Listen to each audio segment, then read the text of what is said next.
यस्तो लुटुवा सरकारी कर्मचारी अहिलेसम्म मैले देखेको थिएन। एकजना भाइले मलाई भिडियो पठाउनु भयो, दादा यो भिडियो पनि सोशल मिडियामा हालिदिनुहोस् न भन्नुभयो।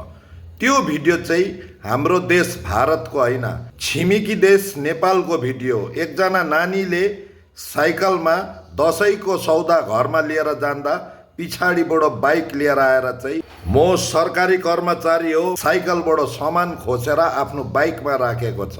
यो भिडियो हेर्नुहोस्। यता के भएको? के भयो सर? अहिले कस्तो के हो ल्या भने आयो मेरो बच्चा मेरो सधैँ सामान सबै अनि तपाईले चाहिँ किन उठाउनु भएको थियो? कसको के हो सोध्दा ल्या हो कस्तो तपाईँ को खासमा सोधेको? तपाईँ को? म के को भन्छ कर्मचारी हो? के नाम तपाईँको?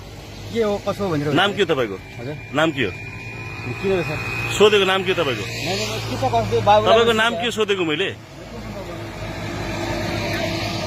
तपाईँ भन्छ कर्मचारी हो? कसो हुँदैला गरे नाइ भन्छ कर्मचारी तपाईँ?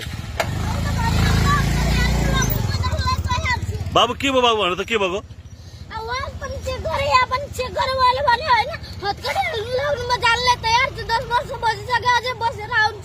के भन्छ त्यो के हो? के भन्छ त्यो मान्छेले खासमा? चौकीमा हिँड्नु भन्छ? दसैँको लागि सामान लिएर आएको तिमीले होइन? त्यसले किन रोकेको? यो भिडियो चाहिँ मैले एउटा नानीमाथि एउटा सरकारी कर्मचारी हो, म भान्सारको हो भनेर त्यसले अन्याय गर्दै थियो, त्यही कारणले मात्रै सोशल मिडियामा हालिदिएको।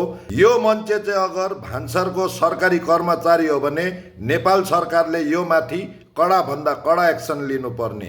तपाईहरुलाई के कसो लाग्छ कमेन्ट गर्नुहोस्, भिडियोलाई शेयर पनि गरिदिनु होला।